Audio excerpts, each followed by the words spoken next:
Hello বন্ধুরা, কেমন আছো তোমরা সবাই? তো বেশ কিছুদিন আগে আমি আমার পুরনো কলেজের সিনিয়র ঋত্বিকাদি এবং সৌরভ মিলে চলে গেছিলাম আমার পুরনো কলেজের এক খুব প্রিয় দাদা এবং সিনিয়র অরূপদার বাড়িতে। ট্রেনে ওঠার পরেই বাউল দাদার গান শুনলাম। তারপরে আমরা ঠিক আমাদের সময়ে হাওড়া স্টেশনে নামলাম। আমি আসানসোল থেকে এবং দিদি দুর্গাপুর থেকে অগ্নিবীণা ধরে আমরা হাওড়াতে 8:45 করে নেমে গেছিলাম। সেখান থেকে ভেবেছিলাম গঙ্গার নিচ দিয়ে মেট্রো ধরে স্প্ল্যানেডে যাব, বাট অগত্যা সেটা বন্ধ থাকার জন্য আমরা চলে গেলাম লঞ্চের উদ্দেশ্যে। তো প্রথমেই আমরা লঞ্চের টিকিট কেটে নিলাম এবং বেশ কিছুক্ষণ চাঁদপাল বা বাবুঘাট যাওয়ার জন্য ওয়েট করছিলাম। তার মাঝখানে এই সুন্দর দৃশ্য দেখে আমি দিদি দুজনেই বেশ কিছু ভিডিও শ্যুট এবং ফটোশ্যুট করছিলাম এবং হাওড়া ব্রিজ থেকে গঙ্গা দেখতে খুব সুন্দর লাগছিল।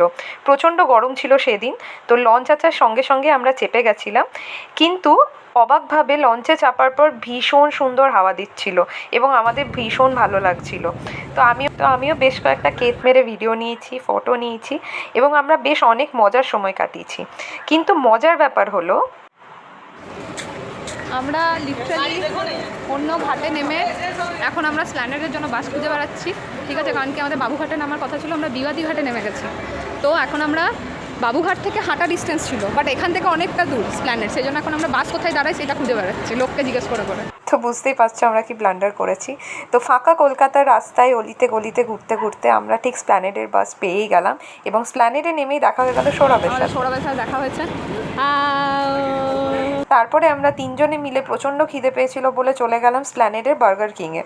আমার বার্গার খেতে খুব একটা ভালো লাগে না, কিন্তু আমার সেদিনকে ভীষণ খিদে পেয়েছিল এবং আমার খুব ভালো লেগেছিলো। তারপর আমরা একটু স্প্ল্যানেড এক্সপ্লোর করলাম এবং আমার জন্য একটা ফোনের কভার কিনলাম। এটা কিনলাম, আর মানে দিদি কিনেছে অ্যাকচুয়ালি, আমরা কিনিনি। আর আমি ফোনের কভার কিনেছি।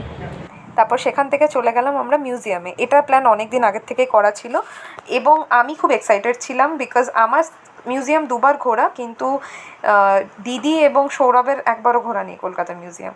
তো আমরা ভীষণ এনজয় করছিলাম। সব জায়গায় তো ভিডিও করা যায় না, তাই যেখানে বসেছিলাম সেই জায়গাটাতে আমি বেশ কয়েকটা ভিডিও নিয়েছি, পুরো ভিডিও নিতে পারিনি।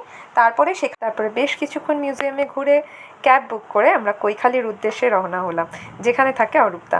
অরূপদা অনেকক্ষণ আমাদের জন্য ওয়েট করেছিল, লাঞ্চ না করে বসেছিল, সেই জন্য আমাদেরও যাওয়ার একটু তাড়া ছিল।